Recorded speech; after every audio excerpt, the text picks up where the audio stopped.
Okay, guys, I just finished the newest episode 7, the Kidnapping and Confinement of the Beast Girls of the second season, Mushoku Tensei, Jobless Reincarnation. And if I'm being 100% honest, this is an episode that I would be embarrassed to let people know about.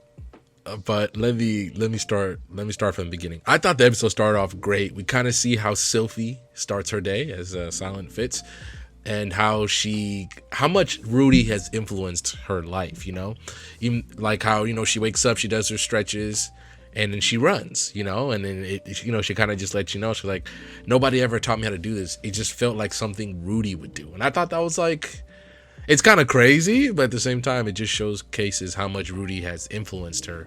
And then, and plus all the other aspects of her character.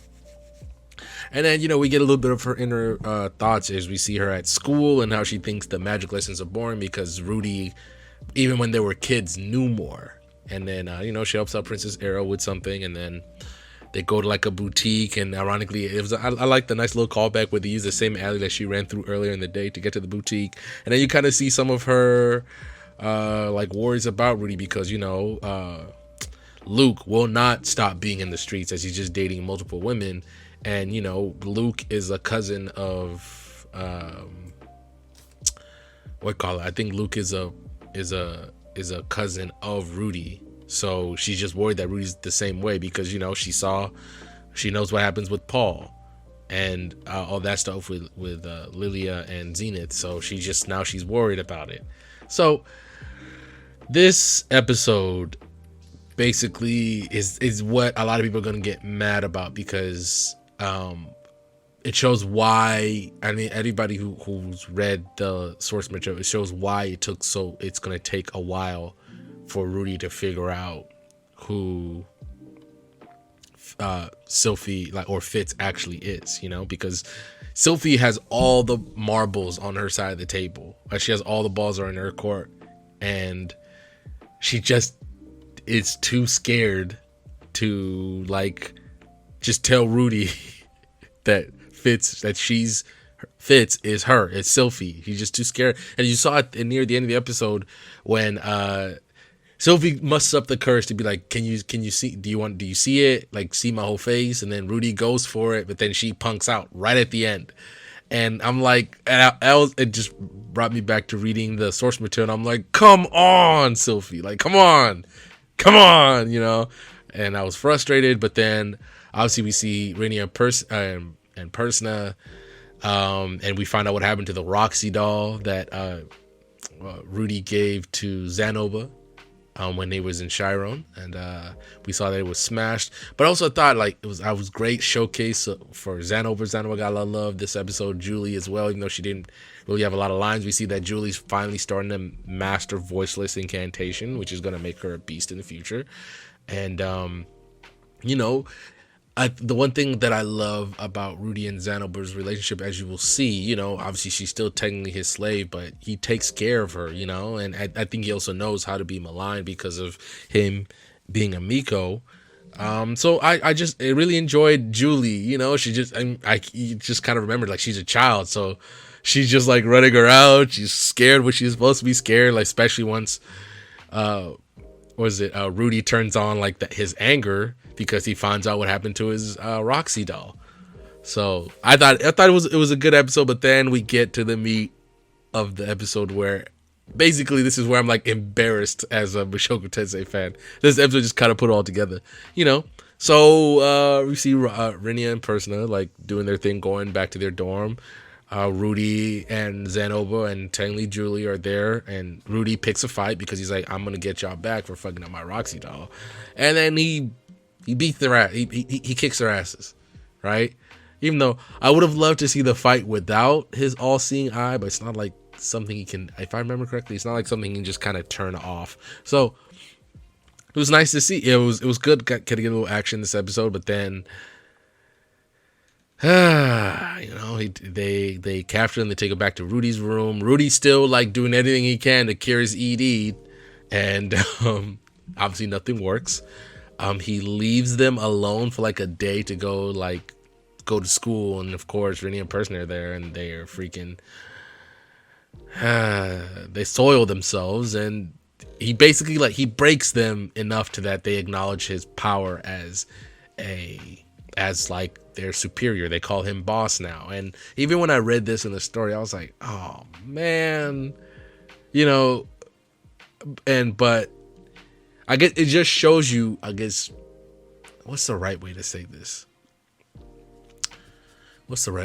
Like, it just shows you how it just shows you how real Rudy kind of is as a character, so to speak. Exaggerated, obviously, because he's still fictional.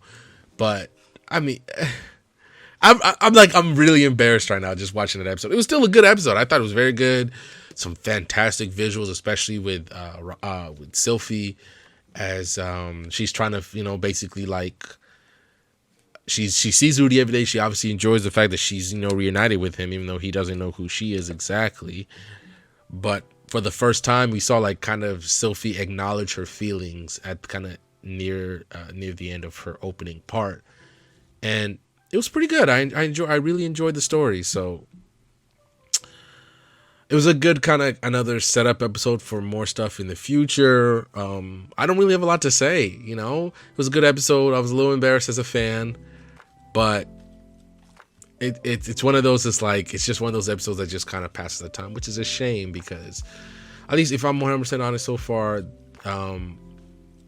Mushoku Tensei isn't hitting as hard as the first season was, which is understandable because how many sequels are really better than the originals? And I understand there has to be a lot of setup here because there is a lot of time that is spent here at Ranoa before the true stuff hits the fan. So we just kind of gotta get through these parts, and maybe once the whole season is out, the episode will hit better, because right now we don't know what's coming next. I mean, we do, but we don't know, if you get what I'm trying to say. So maybe this will all fit better once I'm able to binge it. So yeah, it was a good episode. It wasn't the best.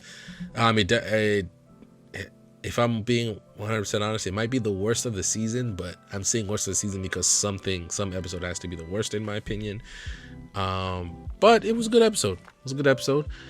Next episode 8, The Fiance of Despair. I think after the last episode review, I started to dive back into especially this arc in particular, just to make sure I'm doubly sure about what I'm going to talk about once the episode review comes out. But like I said, good episode. It's a short review this week. There's not really that much that happened in terms of story altering stuff, other than we saw Slyphie acknowledge basically realize her feelings for Rudy, and then I guess in a way she's starting to work her way to it, even though she could have just ended it there if Rudy was able to see her face. But it's part of the growth of, I guess, both characters, so to speak. And the status quo has been set with Renia and Persona becoming Rudy's underlings at the university. Julie is officially, I think, Rudy's 4th apprentice. So we have Slyphie, Eris, Ghislaine, and Julie is the 4th. Well, Zanoba, then Julie, so the 5th. Rudy's 5th apprentice. I feel like I'm missing somebody else, but there you go. All right, guys, thank you so much for listening or watching. I will see you guys next week. I am like I said, no more reaction videos. Check out my last one, which was on the Chiseled Adonis's take on the Montgomery Brawl. I thought it was hilarious. It was like I was looking for something to end it. So yeah, no more reaction videos for a while. Just seeing diminishing returns. And also I'm using it as a crutch to not finish other projects that I'm working on, plus other stuff I just undertook. So I will see you guys next week, but be on the lookout for a community post from me about certain projects coming up soon. The Bongo video is coming along very well. Ran into a little bit of a snag with some technology stuff, but I figured it out, so we're full steam ahead, and obviously I will let you know when I'm either getting close or obviously when it's finished. So thank you guys so much for listening and watching. Hope you guys enjoyed the episode, and I will see you guys soon. Bye, guys.